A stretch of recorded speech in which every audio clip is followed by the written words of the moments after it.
கிராமப்புற சுகாதார சேவையை மேம்படுத்துவதில் இந்தியாவில் தமிழ்நாடு முன்னோடி மாநிலமாக திகழ்வதாக சட்டப்பேரவையில் சுகாதாரத்துறை அமைச்சர் விஜயபாஸ்கர் தெரிவித்துள்ளார். திமுக உறுப்பினர் ராஜேந்திரன் கேட்ட கேள்விக்கு பதிலளித்த அமைச்சர், கடந்த 8 ஆண்டுகளில் 254 ஆரம்ப சுகாதார நிலையங்கள் அமைக்கப்பட்டுள்ளதாக கூறினார். புதுமாவிலங்கை ஊராட்சியில் ஆரம்ப சுகாதார நிலையம் அமைப்பதோடு 108 ஆம்புலன்ஸ் சேவையையும் உறுதிப்படுத்த நடவடிக்கை எடுக்கப்படும் என்று அமைச்சர் விஜயபாஸ்கர் உறுதியளித்தார்.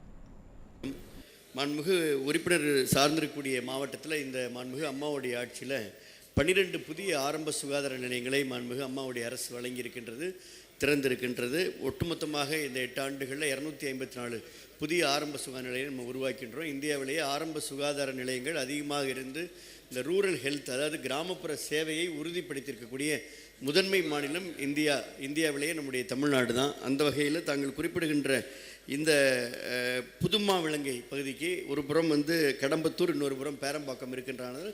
வரும் காலத்தில் அங்கே இருக்கக்கூடிய பொதுமக்களுடைய எண்ணிக்கைக்கு ஏற்ப கருத்தில் கொள்ளப்படும் என்பதை பேரவை துணைத் தலைவராக உறுப்பினருக்கு தெரிவித்தார்.